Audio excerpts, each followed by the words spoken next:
తెలుగు ప్రజలకు పసుపు రైతులకు ప్రధాని నరేంద్ర మోదీ సంక్రాంతి కానుక. పసుపు బోర్డు ప్రధాన కార్యాలయం మన నిజామాబాద్లో ఏర్పాటు చేయడానికి నిర్ణయం తీసుకున్నారు.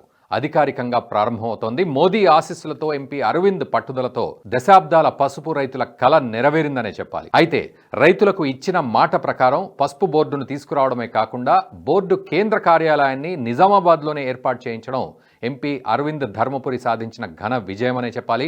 ఎక్కువ విస్తీర్ణంలో పసుపును పండించే తమ రాష్ట్రంలోనే పసుపు బోర్డు కేంద్ర కార్యాలయాన్ని పెట్టాలని మహారాష్ట్ర ప్రభుత్వం, అక్కడి బీజేపీ నాయకులు తీవ్ర స్థాయిలో కేంద్ర ప్రభుత్వం మీద తీవ్ర ఒత్తిడి తెచ్చినప్పటికీ నిజామాబాద్లోనే బోర్డు కేంద్ర కార్యాలయం పెట్టేలా ప్రధాని నరేంద్ర మోదీని ఒప్పించడం ఎంపీ అరవింద్ వ్యవహార దక్షతకు నిదర్శనమనే చెప్పాలి.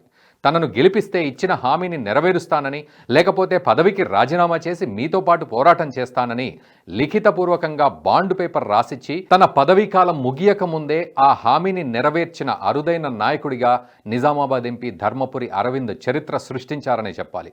నిజామాబాద్ పార్లమెంటు నియోజకవర్గంలో వ్యవసాయ, పారిశ్రామిక రంగాల్లో రాబోయే విప్లవాత్మక అభివృద్ధితో పాటు రవాణా, వసతి, భోజనం, మార్కెటింగ్, వ్యాపార రంగాల్లో కూడా గణనీయంగా ఉద్యోగ, ఉపాధి, వ్యాపార అవకాశాలు పెరగబోతున్నాయి. పసుపు బోర్డు ఏర్పాటుతో అటు పసుపు రైతులు ఉబ్బి తబ్బిబ్బవుతున్నారు. అటు ప్రధాని మోదీ ఇచ్చిన సంక్రాంతి కానుకకు ప్రధాని మోదీకి, మరోవైపు ఎనలేని కృషి చేసిన ఎంపీ ధర్మపురి అరవింద్కు కూడా కృతజ్ఞతలు తెలుపుతున్నారు పసుపు రైతులు.